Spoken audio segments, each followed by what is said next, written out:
Hey guys, BaoZakeruga here, and today I'm bringing you my review of Project Cross Zone for the 3DS. Fan service. If I had to sum up Project Cross Zone in one word, it'd be fan service. Take characters like Dante from Devil May Cry, Ryu from Street Fighter, and Zanger from Super Robot Wars. Mix them all together and you get one giant pack of awesome in a turn-based strategy RPG. Project Cross Zone is actually the latest installment in a series of games, being the successor to Namco Cross Capcom, the Super Robot Wars Endless Frontier games, and to a smaller degree even Ultimate Marvel vs. Capcom 3. Thankfully, you don't have to have played any of these previous games to understand or enjoy this one, although there are some character interactions and relationships that will leave you a bit lost. Battles in Project Cross Zone take place on a large map where you and your opponents move on a grid, attacking any one of the opposing team you come in close proximity with. After selecting the attack option, you're taken to the battle screen where you input commands using the D-pad and the A button, while trying to juggle your opponent in the air for as long as possible. Hitting your attacks at the right time will net you a critical hit, which can really stack up and dish out some major extra damage. You also have the ability to call in a support character and an additional team beside you on the map to help you in battle. This means you can have up to 5 people attacking at once, and I'll tell you right now that it sure gets hectic. Get used to having Hadoukens, Zonkontos, and bullets flying all over your screen.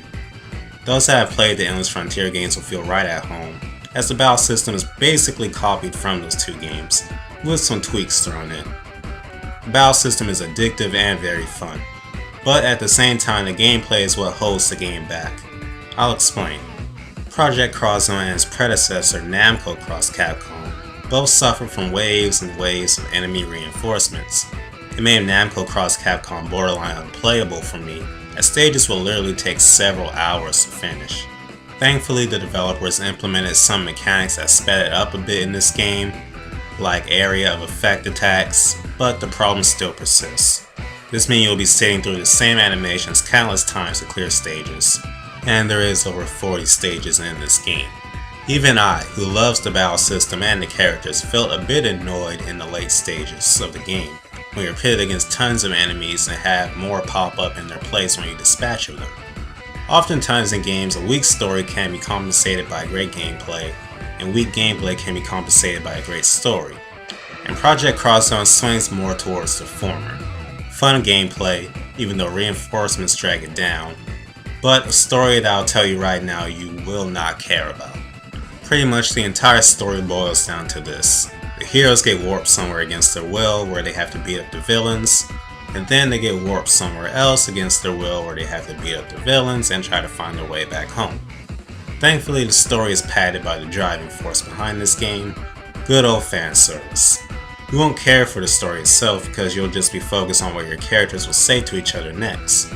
The dialogue between the characters is charming, funny, and full of references to gaming and even a rare jab at the real-life companies behind the game themselves. You see, that's the true beauty of this game. Characters that would never have the chance to interact, getting the opportunity to cooperate and butt heads with each other.